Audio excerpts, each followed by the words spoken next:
Bienvenidos a esta clase muestra. Voy a hablar sobre las matemáticas de algunos modelos relacionados con la inteligencia artificial. Voy a hablar de el célebre modelo de ChatGPT. Voy a hablar sobre DALL-E, DALL-E 2, pero bueno, estas ideas son compartidas con algunos otros modelos como Midjourney o algo parecido. Y para finalizar voy a hablar sobre algunas técnicas que se utilizan en el modelo de AlphaGo. Los temas de los que vamos a hablar son el producto tensorial, las cadenas de Markov y la búsqueda de Monte Carlo. De hecho, sin estas construcciones matemáticas, los modelos de los que les estoy hablando, estos modelos de inteligencia artificial, serían prácticamente imposibles. Entonces, voy a hacerle énfasis en el estado del arte hasta antes de estos modelos y cómo utilizar esta herramienta de matemáticas puede generar una mejora sustancial, ¿no? Entonces, vamos a presentar la prehistoria de cada uno de estos modelos y después cómo utilizando estas ideas pueden mejorarse hasta llegar a los resultados de estas tres inteligencias artificiales que me imagino todos ustedes han escuchado hablar. Ya me presenté, mi nombre es Alfonso Ruiz, Carlos Alfonso Ruiz Guido. Soy uno de los fundadores del Colegio de Matemáticas Bourbaki. Estudié matemáticas en la Universidad Nacional Autónoma de México, después en la Universidad de Orsay en Francia y después en la Universidad de Oxford en Inglaterra. Mi trabajo dentro del Colegio de Matemáticas Bourbaki es generar el contenido académico y dirigir el contenido académico que nosotros ofrecemos. Y también doy algunas clases adentro del colegio, todas relacionadas con las aplicaciones de las matemáticas. Quienes no nos conozcan, somos un colegio de matemáticas dedicado a las aplicaciones de modelos matemáticos y de algoritmos para generar algún valor en la industria. Las tres técnicas o las tres construcciones matemáticas de las que vamos a hablar el día de hoy han generado no solamente una mejora teórica o práctica para resolver problemas que no se podían resolver, sino generan un valor resolviendo problemas industriales o resolviendo problemas académicos. Entonces, con miras a este objetivo es que nosotros desarrollamos el contenido adentro del colegio. Muy bien, entonces creo que estamos listos para empezar. La charla va a durar 1 hora, 50 minutos más. Voy a intentar no ir demasiado rápido, pero también voy a cubrir todo el material. Si en algún momento ustedes me quieren detener, con mucho gusto lo pueden hacer, no hay ningún problema. Estos son ya he terminado la introducción. Y ahorita voy a recordarles brevemente qué es lo que hacen estos tres modelos de inteligencia artificial. ¿De acuerdo? A mí me gusta dividir la utilidad de las matemáticas en la ciencia de datos, el learning, la inteligencia artificial, en 5 etapas fundamentales. Una es el procesamiento de los datos. El procesamiento de los datos algunas veces no es tan simple como un análisis estadístico de nuestras características, ¿no?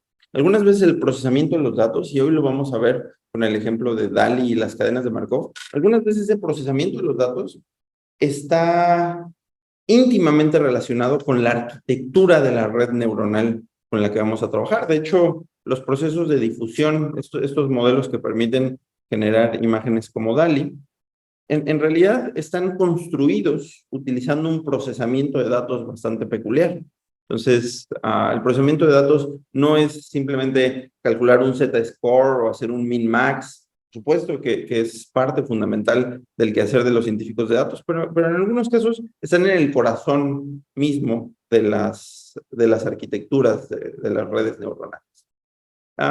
Hay otra etapa fundamental, el modelo matemático, el diseño de el conocimiento previo. Si queremos sonar un poco fanfarrones, podemos decir el prior que yo tengo sobre mis datos o sobre el problema que quiero resolver. Por supuesto, durante la fase de entrenamiento, el proceso de aprendizaje, utilizando una base de datos.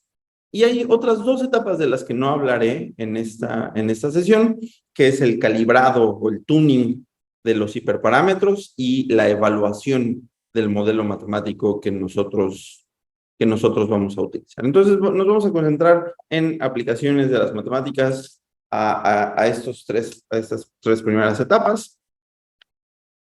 Y bueno, solamente para recordarles, es un poco difícil explicar ChatGPT sin ser aburrido y sin ser repetitivo. Me imagino que todos aquí lo conocemos, todos lo hemos utilizado, todos nos hemos impresionado y alguna vez alguna decepción nos ha ocasionado ChatGPT, ¿no? ChatGPT es un modelo matemático que genera textos y estos textos están generados por un gatillo que normalmente se le conoce como el prompt. Idealmente, a nosotros nos gustaría que el texto que genera ChatGPT fuera muy parecido a lo que respondería una persona inteligente condicionada a el prompt o condicionada a ese gatillo. Algo que es muy interesante es que los prompts, estos gatillos o las instrucciones que recibe ChatGPT las recibe en forma de lenguaje natural, ¿sí? Esta es una fuente de datos razonablemente complicada. El texto, esto es algo que los matemáticos conocen desde hace muchos años. El lenguaje natural es un lenguaje tan rico como complicado. No sé si ustedes hayan escuchado hablar de Gödel y sus teoremas de incompletitud, pero bueno, los matemáticos descubrieron a inicios del siglo pasado que si uno utiliza el lenguaje natural como un lenguaje formal, entonces uno puede caer en sinsentidos aberrantes, ¿de acuerdo? Entonces, es la prueba perfecta de que el lenguaje natural es complicado y es la razón por la que ChatGPT nos impresiona tanto, porque es capaz de interactuar con estos gatillos o con estos triggers que están escritos en el lenguaje natural. El segundo modelo es un modelo que también es un modelo generativo, voy a llamar DALL-E 2, pero también le podríamos llamar Midjourney. Es un modelo que recibe un input o un prompt parecido al de ChatGPT, en el sentido que es un texto, son unas instrucciones, pero lo que genera este modelo matemático es una imagen, ¿de acuerdo? La imagen tiene, al igual que en el caso de ChatGPT, tiene que idealmente ser consistente con el texto que nosotros hayamos recibido. Y entonces, pues esto en un principio puede ser muy complicado, no solamente porque el lenguaje natural es complicado, sino también porque la generación, la construcción de imágenes es un proceso computacional y estadísticamente muy desgastante. Una imagen con buena resolución puede tener millones de píxeles, ¿sí? Y entonces uno fácilmente se pierde en estos millones de píxeles. Todos los que hemos resuelto algún rompecabezas con 3,000 o con 5,000 piezas, sabemos lo difícil que es dimensionar en dónde estamos de la imagen, conociendo solamente una pequeña parte de esta imagen. Y esto es algo que logra hacer DALL-E de manera fascinante, estos procesos de difusión. Por todo ello es que estos modelos generativos de los que vamos a platicar, pues son sin lugar a dudas el estado del arte. Y el siguiente no es un proceso generativo en el sentido de construir una imagen o un texto, sino es un modelo generativo que construye, que recibe un histórico en un juego, puede ser un juego de Go, pero si ustedes no conocen qué es Go, por el poco tiempo que tengo no voy a explicar qué es Go, pero pueden pensar en el juego del ajedrez, pueden pensar en el juego del backgammon, que el backgammon aún no existen resultados tan buenos como para Go y para ajedrez, pero pueden pensar que el input es un conjunto de jugadas estoy, con las que yo me estoy enfrentando a algún oponente, y entonces el output de este modelo sería construir alguna, alguna estrategia a partir de ese momento en donde yo recibo el partido para vencer a mi oponente. ¿De acuerdo? Este logro es particularmente interesante porque computacionalmente el Go es muchísimo más grande, muchísimo más complicado que el ajedrez.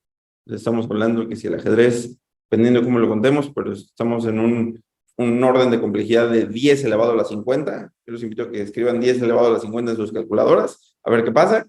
Bueno, Go es 10 elevado a la 120 o algo parecido, ¿no? Entonces, son 70 órdenes de magnitud más grande el problema y bueno, en eso radica la complejidad. Solamente para resumir, en el caso de ChatGPT estamos hablando de la complejidad heredada por la complejidad del lenguaje natural. En DALL-E estamos hablando de la complejidad heredada por el lenguaje natural, pero también heredada por la alta dimensión en el que viven las imágenes con buena resolución. Estamos hablando de muchos píxeles y aquí estamos hablando de un espacio de búsqueda gigantesca para las soluciones. ¿De acuerdo? Muy bien. Entonces, ahora vamos a hablar de cómo el producto tensorial, cómo las cadenas de Markov y cómo la búsqueda de Monte Carlo puede mejorar, puede ayudarnos a resolver estos problemas. Lo vamos a relacionar el producto tensorial con el álgebra lineal, las cadenas de Markov las vamos a relacionar con la probabilidad y las búsquedas de Monte Carlo las vamos a relacionar con la simulación o la inferencia bayesiana. ¿De acuerdo? Muy bien. Respecto a los modelos que hicieron posible ChatGPT, yo me voy a concentrar en algo que se llama el mecanismo de atención. ¿De acuerdo? Les podemos llamar también la capa de atención. La capa de atención es la base de las arquitecturas neuronales que se conocen como transformer. Y estas capas de atención se pueden pensar, bien entendidas, como un modelo matemático para generar lenguaje, ¿no? Eso es exactamente lo que nosotros queremos, ¿no? Nosotros queremos que si nosotros le arrojamos un prompt, un token o un conjunto de tokens, le agregamos un texto, pues que nos regrese algún texto, preferentemente el más probable de acuerdo a lo que haya recibido. Estamos hablando de una probabilidad condicional, ¿de acuerdo? Y entonces, mediante el mecanismo de atención, nosotros podemos modelar a esta probabilidad condicional. Les voy a platicar de cómo se relaciona el mecanismo de atención con modelos un poco más antiguos. Es lo que yo llamaré la prehistoria. ¿De acuerdo? El producto tensorial es una construcción matemática que nos permite operar, por un lado, con dos vectores. Fíjense, aquí estamos construyendo una matriz utilizando el producto tensorial, tomando en cuenta dos vectores. Tenemos, por un lado, el vector de los lugares en donde yo vacaciono. Fíjense, aquí estoy vacacionando en la montaña, aquí estoy yéndome a París, aquí estoy en la playa, y aquí, pues, estoy en algún lugar parecido a la playa, pero no necesariamente adentro de la playa. Y yo puedo elegir distintas maneras para vacacionar. Puedo elegir ir solo, puedo elegir ir con una mascota únicamente, puedo elegir ir con una amiga, con un amigo y con una mascota, o puedo elegir ir únicamente con un amigo. ¿De acuerdo? Y entonces estos dos vectores, en donde cada una de las coordenadas está describiendo una característica, el producto tensorial de estos dos vectores se convierte en esta matriz, en donde todas las posibles combinaciones entre estos dos vectores se realizan. ¿Sí? Hay otras construcciones que también hacen uso del producto tensorial, que son un poco más complicadas. Aquí estamos hablando de vectores, es decir, de objetos matemáticos estáticos, ¿de acuerdo? Sin embargo, nosotros también podríamos hablar del producto tensorial de dos transformaciones, ¿de acuerdo? Las transformaciones en matemáticas son fundamentales, en inteligencia artificial son fundamentales. Las transformaciones las podemos pensar como modelos matemáticos, ¿de acuerdo? Por ejemplo, una capa de atención es un modelo matemático que nos permite predecir qué tan probable es el siguiente texto o qué tan probable es el siguiente token. Entonces, en particular, el mecanismo de atención no hace uso o no solo hace uso del producto tensorial entre vectores, sino hace uso del producto tensorial entre matrices, entre transformaciones. Esto, y no solo entre matrices, entre transformaciones lineales, ¿no? Esto es algo bastante importante y que ahorita van a ver ustedes porque es crucial para que el producto tensorial, para que los modelos de generación como ChatGPT funcionen correctamente. ¿De acuerdo? Entonces, de lo que voy a hablar es de la prehistoria, de el cálculo utilizando Word2Vec de los bigramas y del estado del arte, algo que algunos investigadores le llaman el skip trigram. El skip trigram es el mecanismo de atención, bigramas es la prehistoria, es algo que existía un poquito antes, pero que nos va a ayudar a entender mejor cómo funciona el mecanismo de atención. Entonces, vamos a comenzar por la prehistoria. Para mí la prehistoria es un modelo que se llama Word2Vec, ¿sí? Esto es lo que comúnmente se le conoce como un encaje, ¿de acuerdo? ¿Y qué es lo que hace muy bien Word2Vec? Imaginemos que nosotros tenemos un texto y en este texto nosotros nos fijamos en la posición T, ¿de acuerdo? Puede ser la teésima palabra dentro de un párrafo, o puede ser la teésima letra, o puede ser el teésimo, la teésima sílaba, como ustedes lo prefieren, ¿de acuerdo? Entonces vamos a suponer que dentro de un texto estamos parados en la posición T, y vamos a suponer que en la posición T nosotros estamos viendo a la palabra W por Word, ¿de acuerdo? Entonces, ¿en qué nos ayuda Word2Vec? Esta no es una interpretación inmediata, esta es una interpretación que unos investigadores un poco después de Word2Vec encontraron, pero Word2Vec lo que nos ayuda es a predecir quién debería de ser la siguiente palabra. Esto es lo que se conoce como un bigrama, ¿de acuerdo? Es decir, Word2Vec lo que nos va a hacer es, nos va a ayudar a calcular una función, le voy a llamar esa función la función generadora, que nos dice, si en la posición T yo veo la palabra W, ¿cuál es la probabilidad de que en la posición T más 1 yo vea a la palabra W' inmediatamente después? ¿Verdad? Eso es lo que se conoce como los bigramas. Nosotros podríamos calcular la probabilidad de los bigramas utilizando, por ejemplo, un texto, ¿de acuerdo? Imagínense que ustedes toman un texto suficientemente largo y entonces ustedes calculan esta probabilidad utilizando la estadística de esta pareja de palabras, ¿no? Literalmente ustedes contarían dentro del texto cuántas veces aparece la palabra W seguida de la palabra W' relativo a el número de veces que aparece la palabra W, ¿de acuerdo? Estamos construyendo un espacio de probabilidad condicionado con la palabra W, ¿sí?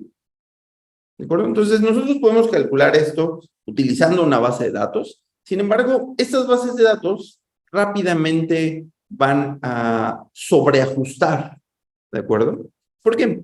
Porque si nosotros queremos predecir la siguiente palabra en el momento T más 1, simplemente tomando en cuenta un texto, pues entonces nosotros nos estamos adhiriendo a el tema que se esté tratando ahí, ¿verdad?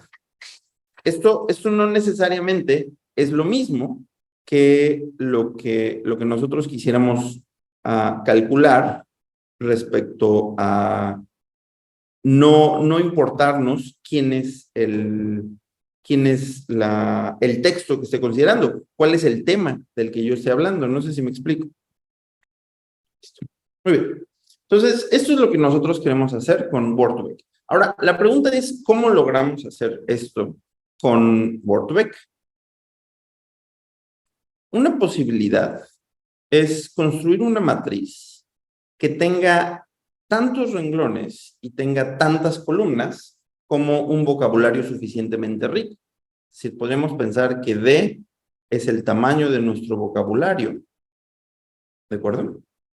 Y nosotros podríamos pensar en la matriz que a cada pareja de palabras, por ejemplo, a la palabra W y a la palabra W', le asocia la probabilidad de que W' siga a la palabra W. Esto es bastante, esto es muy parecido a lo que yo le señalé hace un rato, ¿verdad? Yo podría simplemente contar, esta matriz de alguna manera lo está contando, o sea, contar cuántas veces la palabra W' en un texto sigue a la palabra W, ¿cierto? ¿Sí? Ahora, a nosotros no nos gustaría, nuevamente, hacer esto utilizando únicamente una base de datos en donde el contexto de las palabras W y W' esté muy acotado. A nosotros nos gustaría, por ejemplo, usar toda la Wikipedia, ¿de acuerdo? O nosotros nos gustaría usar una base de datos con textos suficientemente grandes, ¿sí? En estos casos, pues esta matriz se convierte en una matriz demasiado complicada de tratar. Lo que hace Word2Vec es propone una representación alternativa para esta matriz. Cuando pongo esos signos, significa que no voy a tener exactamente la misma matriz, sino voy a tener una matriz parecida. Esta matriz parecida va a ser la multiplicación entre otras dos matrices. Como las matrices las estoy escribiendo como una multiplicación, entonces necesariamente el tamaño que yo tenga en las columnas de esta matriz deberá ser el mismo tamaño que los renglones que yo tenga en esta matriz. Y bueno, como quiero que se parezcan, pues me gustaría que tengan más o menos el mismo tamaño. ¿De acuerdo? Entonces, el modelo de Word2Vec lo que hace es representar a la matriz que me relaciona la palabra W con la palabra W', la relaciona en el sentido de que estas dos palabras normalmente van juntas, la estoy representando por este producto de matrices. De tal forma que el vector que yo represente, perdón, el vector que esté acomodado en la misma posición de esta primera matriz, permítanme llamarle a esta matriz W tilde, ¿de acuerdo? Y por el otro lado, el vector que corresponda a la W' posición, déjenme llamarle a este, es un vector ahora, columna, ¿verdad? No es necesariamente un vector renglón como el anterior. Ajá. Entonces, estos dos nuevos vectores, estos vectores tienen K mayúscula coordenadas, tienen la ventaja de que yo puedo operar con ellos mediante el producto escalar. Por ejemplo, yo podría calcular cuál es el producto escalar que hay entre estos dos vectores, entre el vector omega tilde y el vector omega prima tilde. Y esta operación computacionalmente es muy sencilla, simplemente, fíjense, aquí tenemos K coordenadas y aquí también tenemos K coordenadas, ¿de acuerdo? Entonces, esta operación va a ser una operación que nos va a ayudar a calcular cuál es la probabilidad, qué tan probable es que la palabra omega prima siga a la palabra omega, ¿de acuerdo?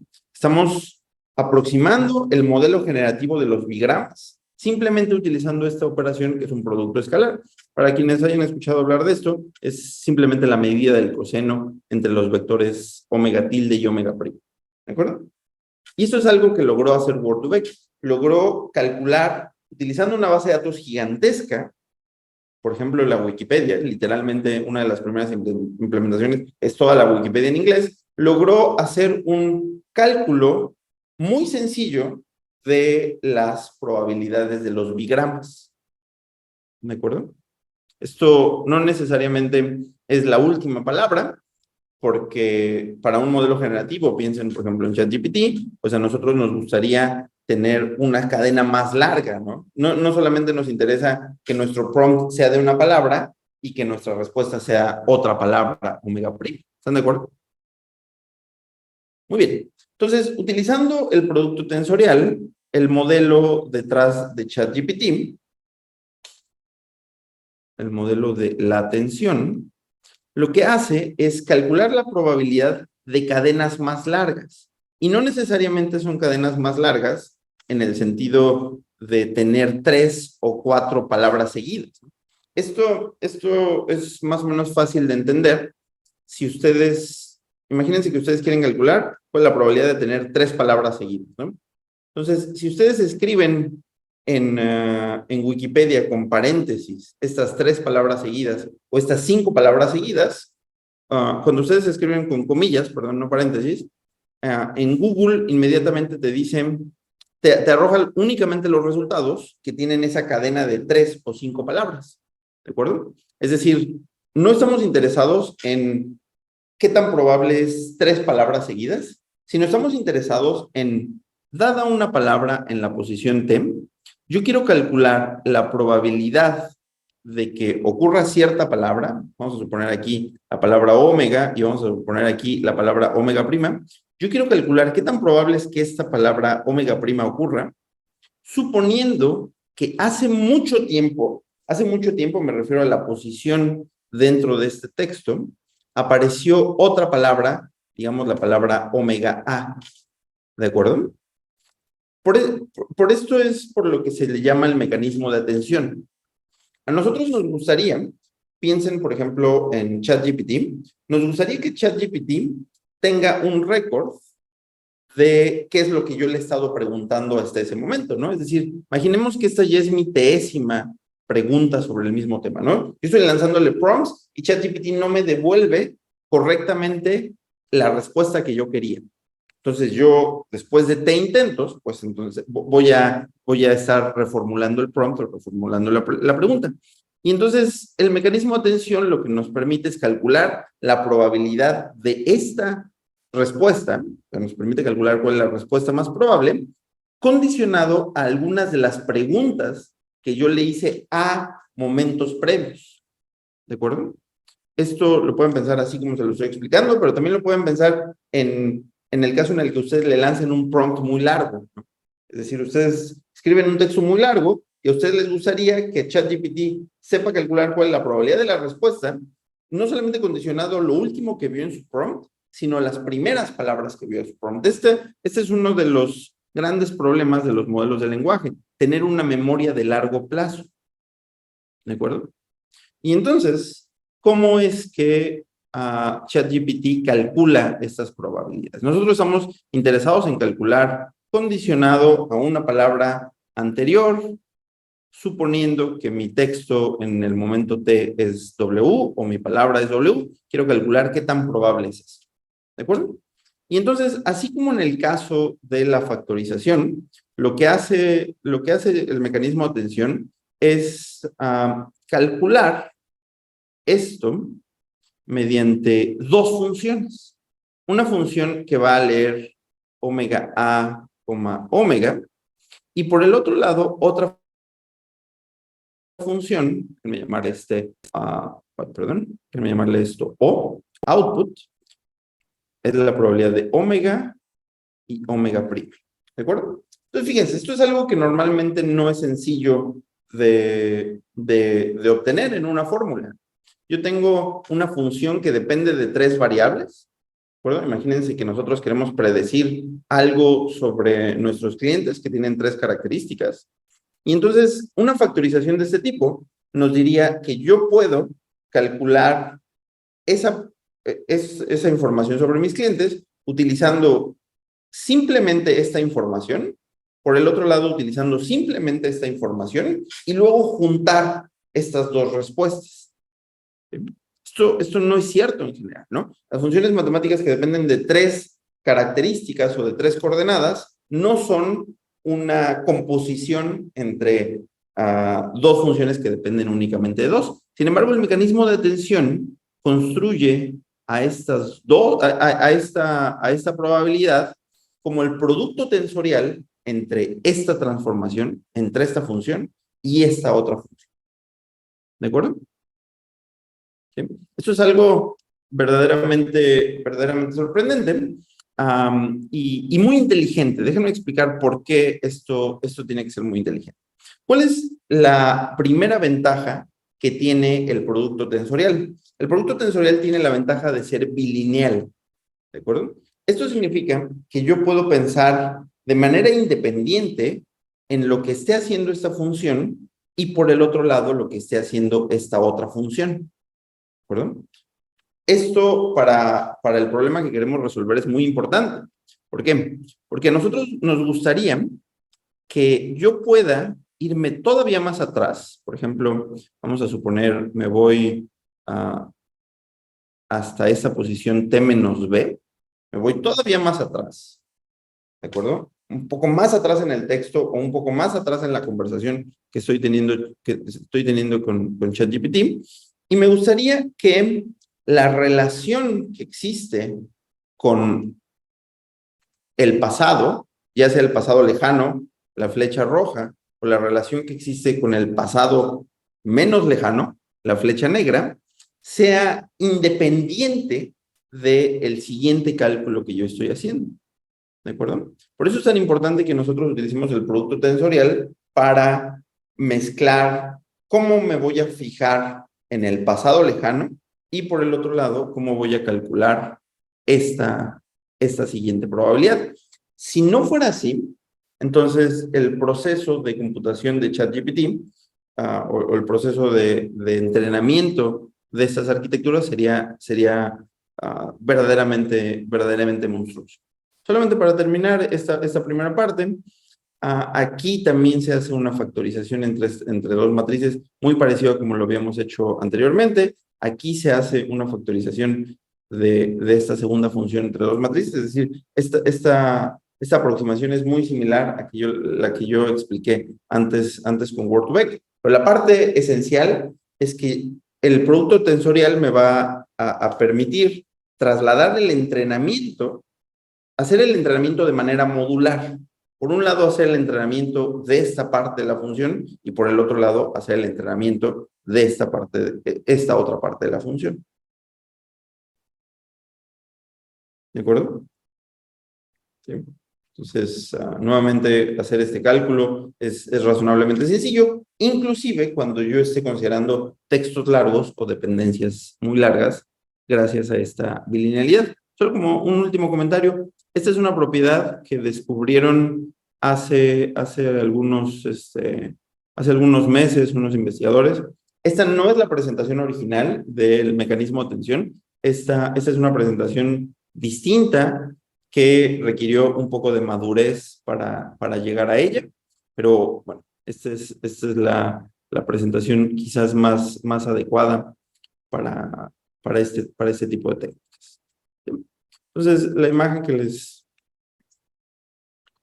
estoy poniendo aquí, pues es muy parecido a esto, ¿no? Yo quiero saber cuál es la relación entre esta traducción de esta palabra considerando alguna palabra previa, ¿no? Estamos aquí en una tarea de traducir este texto en castellano a este texto en inglés. Entonces, estoy pensando que este es el tiempo T, este será el tiempo T más 1. ¿Cuál es ¿cómo se llama? La siguiente palabra, es decir, ¿cómo tengo que responder yo? ¿Cómo tengo que traducir esa palabra? Pues esta palabra no la tengo que traducir literalmente, ¿no? A lo mejor tengo que hacer referencia a algo que había pasado previamente en el texto, ¿de acuerdo? Este sería mi T más A o mi T más B, dependiendo qué tan hacia atrás nos estamos yendo. ¿De acuerdo? Muy bien. En el segundo tema del que les voy a platicar es cómo las cadenas de Markov sirven para los procesos de difusión. Vamos a recordar de qué problema estamos hablando. Nosotros queremos construir un modelo generativo que, dado un texto, sea capaz de dibujar, sea capaz de generar una imagen con alta resolución. ¿De acuerdo? Imaginemos que nosotros le queremos decir, quiero una silueta parecida a los girasoles de Van Gogh, pero esta vez con un fondo azul de agua, ¿no?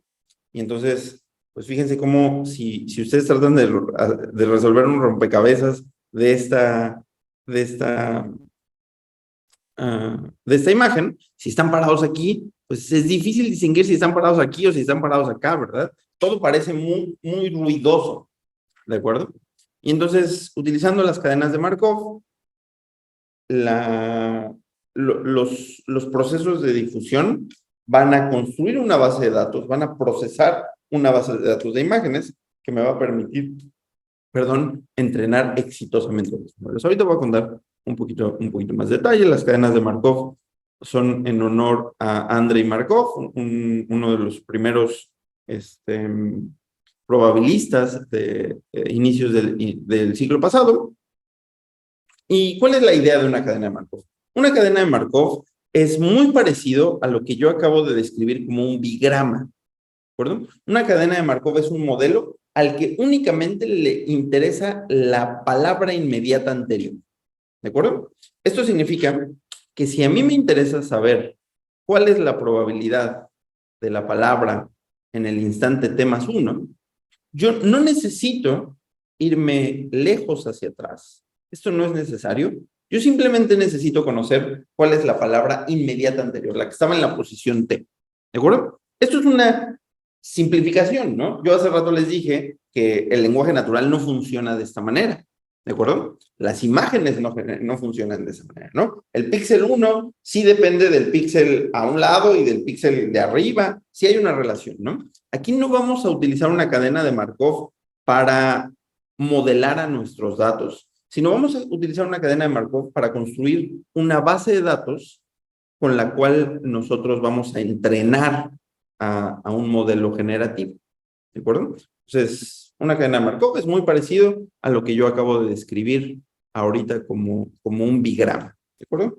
Es un modelo en el que solamente me interesa el instante previo anterior. ¿De acuerdo? Muy bien. Y entonces, vamos a pensar en este problema como un problema de denoising. ¿De acuerdo? Imaginemos que nosotros, a ver, ¿cómo le llamé a eso? ¿Cuál es el objetivo? ¿Qué es lo que yo quiero lograr? Quiero lograr tener un ruido, voy a llamar epsilon perdón, le voy a llamar epsilon a un ruido, y yo quiero construir un G, un modelo generativo, piensen en el modelo generativo como hace un rato, que sea capaz de construir a una imagen, ¿de acuerdo? Quiero utilizar simplemente ruido, es decir, nada. El ruido es información imprecisa sobre mis datos, ¿de acuerdo? El ruido es, por ejemplo, el ruido en imágenes es muy fácil entenderlo. Antes, cuando las televisiones no eran tan inteligentes, si uno ponía un canal en donde no había señal, se veía simplemente blanco y negro, ¿no? Puntitos blancos y negros. Entonces, eso es ruido, ¿no? Es no tener ninguna estructura en nuestros datos, ¿de acuerdo? Entonces, el objetivo es empezar de nada, de ruido, y tratar de generar una imagen, por ejemplo, una imagen con los girasoles de Van Gogh. Entonces, ¿cuál es la prehistoria de este problema? La prehistoria de este problema se llaman Generative Adversarial Networks, son las famosas GANs, ¿de acuerdo? ¿Y cómo construían a imágenes utilizando simplemente ruido? Lo que hacían es, van a utilizar una base de datos de imágenes verdaderas, de imágenes verdaderas e imágenes falsas, ¿de acuerdo? Por un lado tenemos las imágenes verdaderas, nuestras X, y por el otro lado vamos a tener nuestras imágenes falsas. Las imágenes falsas son el ruido, le llamamos 0, y las imágenes verdaderas son, por ejemplo, pinturas de Van Gogh, ¿de acuerdo? Y les llamaremos 1, ¿de acuerdo? Y entonces, ¿cuál es el objetivo de las GANs, de las Generative Adversarial Network? Nosotros vamos a entrenar, utilizando esta base de datos, vamos a entrenar a un modelo, le vamos a llamar un modelo de clasificación. Este modelo de clasificación lo que hace es, a cualquier imagen X', ya sea ruido o una imagen verdadera, va a aprender a clasificarlas, ¿de acuerdo? Si yo sé, ¿cuál es la idea aquí? Si yo sé distinguir lo que es Van Gogh y lo que no es Van Gogh, es decir, lo que es simplemente ruido, pues entonces yo voy a poder, con ese modelo que distingue lo que no es Van Gogh y sí es Van Gogh, construir un modelo generativo. De hecho, aquí la idea es sorprendentemente ingenua, pero al mismo tiempo poderosa. El modelo generativo G con el que yo quiero construir imágenes, verdaderas imágenes de Van Gogh, va a ser simplemente menos C, lo contrario a C. Es decir, si C sabe distinguirlo, entonces lo contrario a C va a poder construir a estas imágenes generativas. Este menos parece un poco extraño, ¿no? Porque es menos el modelo, no queda muy claro qué es. Si uno tiene una red neuronal, no queda claro que es menos la red neuronal. Aquí, ¿qué es lo que está detrás? Yo estoy escondiendo que el menos es en la función de pérdida. ¿De acuerdo? Estamos jugando un juego en el que las ganancias de la función de activación, perdón, las ganancias de la función C, las ganancias de la función que clasifica bien al ruido y no, van a ser las pérdidas de la función generadora. ¿Por qué? Porque si yo puedo distinguir muy bien lo que me está dando la función generadora, por medio del C, de la clasificación, pues esto significa que no estoy generando suficientemente bien. Y viceversa. Si yo estoy generando bien, entonces es porque yo estoy engañando a la función clasificadora. Esta idea tan ingenua, así como se las estoy explicando, funciona verdaderamente bien. Funciona verdaderamente bien para las GANs. ¿De acuerdo? ¿Sí? Entonces, uno de los modelos probablemente inicios de la década anterior, que Goodfellow propuso este modelo por primera vez. Y la gran desventaja que tiene este modelo es que es poco estable, en el sentido que así como puede generar imágenes muy buenas, también puede generar imágenes verdaderamente catastróficas, ¿no? O puede cometer un error muy grande en el entrenamiento, ¿no? La función de pérdida puede oscilar demasiado mal. ¿De acuerdo? Entonces, ¿cuál es la idea detrás de los procesos de difusión? Los procesos de difusión, nuevamente, ¿qué es lo que queremos hacer, no? Queremos construir una función generadora, perdón, pues, queremos construir una función generadora de imágenes I, ¿de acuerdo? Y entonces, ¿qué es lo que hacen los procesos de difusión? No van a hacer una distinción tan burda entre ruido y no ruido, ¿de acuerdo? Sino entre ruido e imágenes de Van Gogh, sino van a hacer una distinción paulatina, una distinción ponderada. ¿A qué me refiero con esto? Vamos a empezar con epsilon 0, ¿de acuerdo? El epsilon 0 va a ser literalmente ruido, ¿de acuerdo? Es la televisión que no tiene ninguna señal, ¿de acuerdo? Y después le voy a llamar a epsilon 1 una imagen un poco más cercana a el dibujo de Van Gogh. Quizás no es exactamente el dibujo de Van Gogh, pero un poco más cercana, ¿no? Esta tiene calificación de 0 como dibujo de Van Gogh y esta tiene una calificación un poco más grande, como casi dibujo de Van Gogh. Y así sucesivamente, ¿de acuerdo? ¿Hasta quién? Hasta llegar a verdaderamente las imágenes de Van Gogh que yo quería, ¿no? Si la calificación más alta, ¿quién la va a recibir? La va a recibir una imagen cierta, una imagen verdadera de Van Gogh. ¿De acuerdo? Es a lo que aquí yo estoy llamando a mi I mayúsculo, ¿cierto? Esto parece un poco raro, ¿no? Porque nosotros queremos generar imágenes y entonces la pregunta es, ¿qué se parece un poquito más a una imagen de Van Gogh? Bueno, recuerden que estamos hablando de una técnica de procesamiento de los datos, ¿no? Es decir, nosotros vamos a empezar con nuestra imagen I, ¿de acuerdo?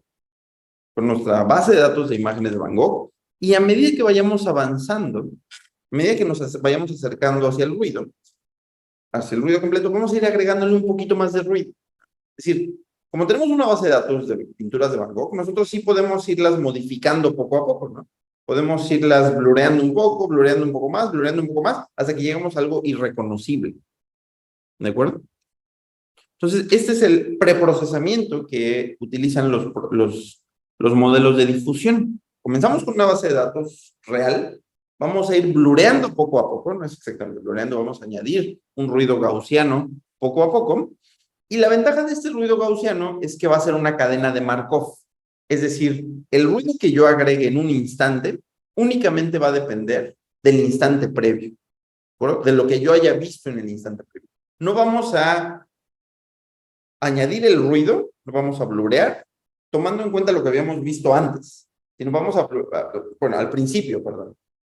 O sea, no vamos a blurear tomando en cuenta la imagen original de Van Gogh, sino vamos a blurear o añadir ruido simplemente tomando en cuenta el último instante, la que no se parecía exactamente, ¿no?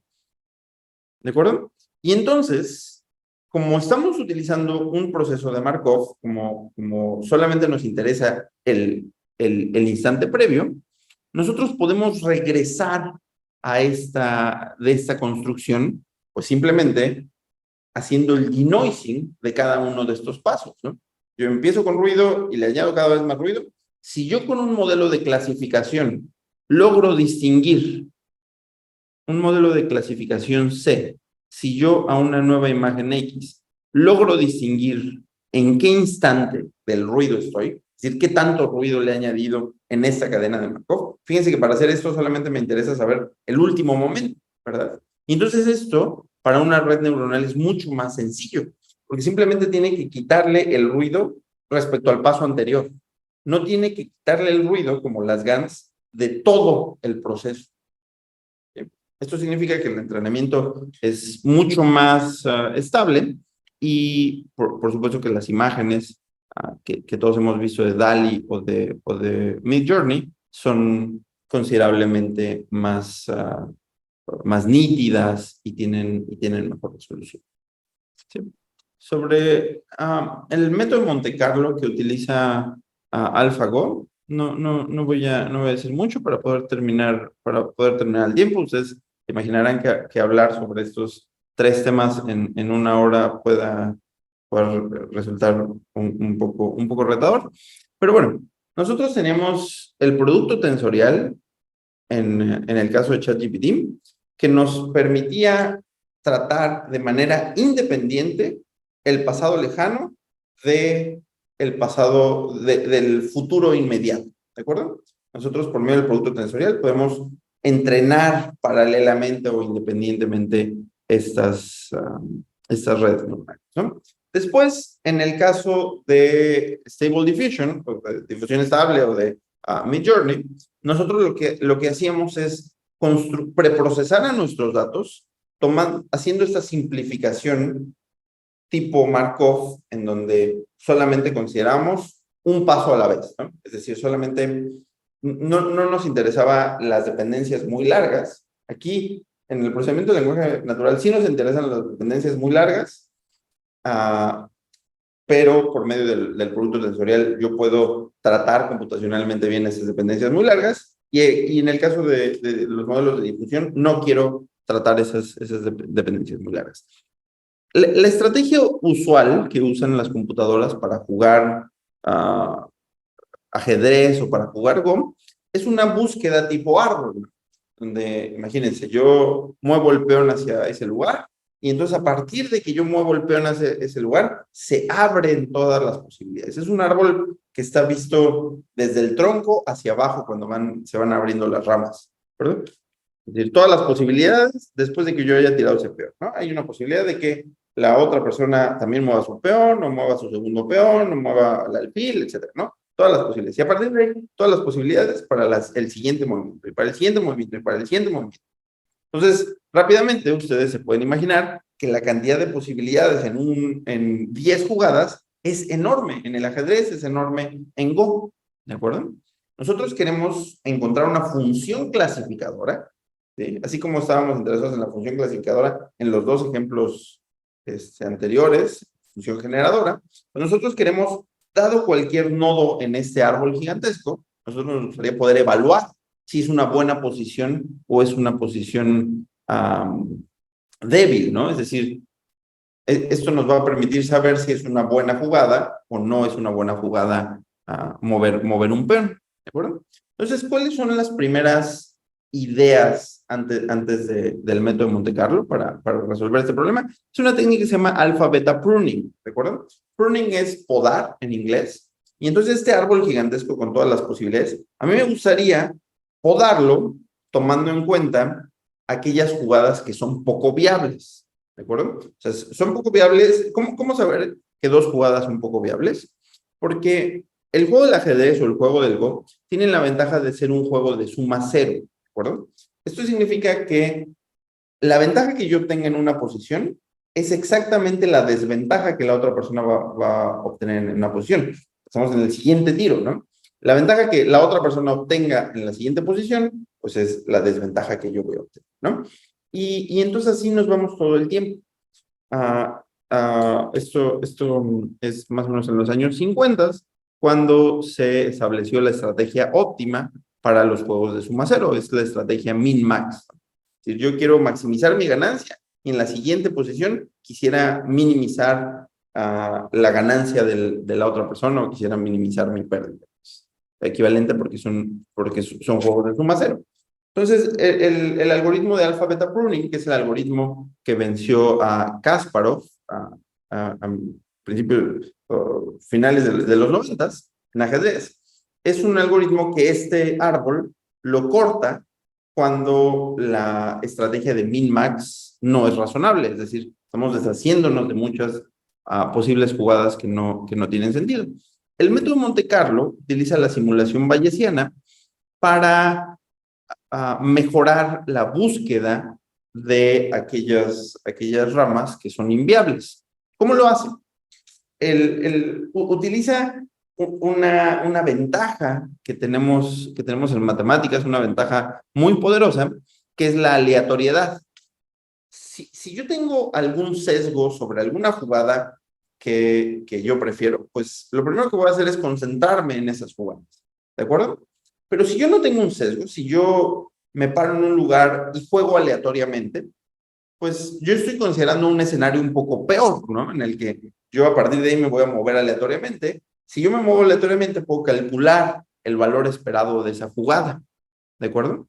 Y entonces esto significa que yo no necesito evaluar con una función clasificadora cada una de estas estrategias, tomando en cuenta el min-max de todo, sino simplemente me puedo parar en un lugar, a partir de ahí simular posibles jugadas que yo podría hacer, contar en cuál me va mejor y así podar el árbol, ¿no? Eso se llama una búsqueda bayesiana porque de acuerdo a lo que yo vaya recibiendo como input, pues mis probabilidades se van de acuerdo a esta evidencia, mis probabilidades o las probabilidades del modelo se van a ir modificando, ¿no? Es una estrategia tipo exploración o explotación que lo que está buscando es estas dependencias muy largas, reducirlas para que sea computacionalmente viable, ¿no? Entonces, no voy a continuar mucho tiempo, voy a dejar algún espacio si alguien tiene alguna pregunta, hasta aquí. Nada más decir brevemente que todos los que se hayan inscrito a esta sesión, les voy a enviar las referencias para que puedan consultarlas. Son referencias un poquito más amplias de estas ideas. Muy bien. Me voy a tener aquí solamente contarles que todos estos temas se explican en nuestro curso Matemáticas para la Ciencia de Datos. Es un curso que comienza el siguiente mes, el 8 de agosto, y todas las personas que se inscribieron también van a recibir información sobre este curso. Estos son precisamente los temas que nosotros tratamos en nuestro curso. Es un curso de 24 semanas. 24 semanas es mucho más que una hora. Y por supuesto en el curso explicamos con minuciosidad estos temas. Todos estos temas se tratan en este curso y con gusto en la información que reciban pueden conocer más detalles. Sí, Yo tengo una duda. sí, Marco. ¿Qué ¿Cuál es el nivel recomendable o los conocimientos que uno debe de traer en matemáticas para tomar el curso? Y bueno, ya posteriormente finalizado, ¿hasta qué, digamos, nivel uno alcanza en este tema? Sí, el curso es completamente autocontenido, ¿no? Es decir, por ejemplo, nosotros comenzamos con probabilidad, ese es el primer módulo, y nosotros no comenzamos con cadenas de Markov. Nosotros comenzamos con la explicación que di, por ejemplo, de los bigramas, ¿no?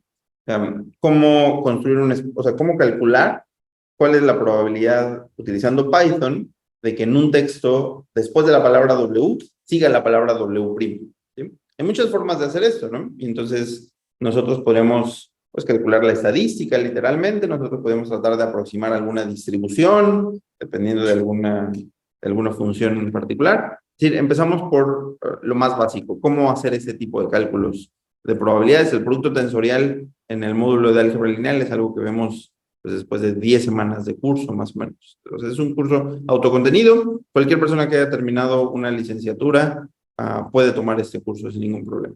Segunda pregunta, nosotros después de 24 semanas tratamos los temas más importantes en matemáticas para los científicos de datos, ¿no? Es decir, nosotros hicimos una selección de los temas que desde nuestro punto de vista son fundamentales para que los estudiantes sean buenos en estas 5 etapas en donde se necesita las matemáticas. Sí, dos preguntas rápidas. No sé si sea posible que nos dé rápidamente un estimado, no sé, qué tanto es matemáticas, qué tanto es lo que es la implementación en Python del curso. O sea, es más matemático que de desarrollo de software, implementación en software. Y la otra pregunta es si hacen uso de Python en general y las librerías estándar, puede ser NumPy, SciPy, o hacen uso de algunas otras utilerías. Utilizamos hasta TensorFlow en algunas partes ya más avanzadas del curso. Todo el curso es en Python y más o menos el tiempo está dividido en 2/3 contra 1/3. Es decir, 2/3 partes del tiempo, durante 2 clases a la semana, nosotros explicamos cuál es la intuición matemática y matemáticamente cuál es la formalidad de lo que estamos implementando, y después lo implementamos para que veamos que lo que enseñamos en las primeras clases es cierto. O sea, Python es nuestra herramienta para que los estudiantes aprendan a llevar a cabo la intuición o la técnica que hayan aprendido antes. Sí, muy bien, gracias. Con gusto. Yo en lo particular soy uno de los profesores que da este curso, más en la explicación matemática de estas ideas. ¿Cuál es el número de estudiantes que hay generalmente en la clase? Y si estas se graban para después poderlas consultar. Sí, todas las clases se graban y los estudiantes tienen 3 años acceso a las grabaciones. Todo el material está disponible en nuestra plataforma para que puedan revisarlo sin ningún problema. Y sobre la primera pregunta, perdón, Marco, ¿cuál era? Era el número máximo, perdón. El número máximo de estudiantes son 15 estudiantes máximo por edición. Sí, esto es para que la interacción sea sencilla. Podemos dar seguimiento, calificar sus tareas, etc. A las personas que estén inscritas en esta sesión les van a enviar el temario completo, donde viene toda la información y la presentación que les estoy dando. El horario del curso es por la mañana entonces, ¿verdad? Es por la mañana, de 7:30 a 9 de la mañana, es correcto. Sí, muy bien. Ok, gracias. Martes, miércoles y viernes. Sí, una consulta ahí. En la página he visto que hay un track de ciencia de datos Sí. y hay 4 cursos que ahí incluyen también la parte de matemática avanzada. Digamos, ¿ese track también está disponible para tomarlo? Esto es parte del track. Este curso es parte del track. Ustedes pueden elegir inscribirse al track completo o pueden elegir inscribirse a este curso únicamente. El track completo son 49 semanas de curso. Ok. En el track vienen continuaciones precisamente de estos temas.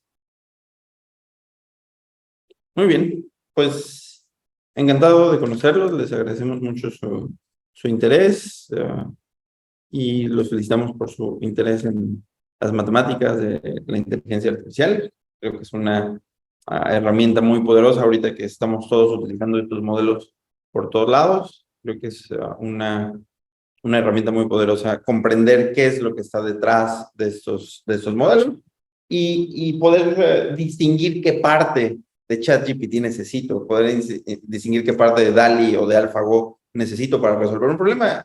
No todos tenemos la oportunidad de entrenar un modelo como OpenAI, ¿no? De las dimensiones. Un modelo como ChatGPT, si le sumamos todo lo que les ha costado, entrenarlo nada más son $3 millones, $4 millones, ¿no? Entonces, no todos tenemos la posibilidad. Y entonces, entender las matemáticas nos ayuda a tener esa flexibilidad para entender qué sí puedo hacer sin gastarme $4 millones.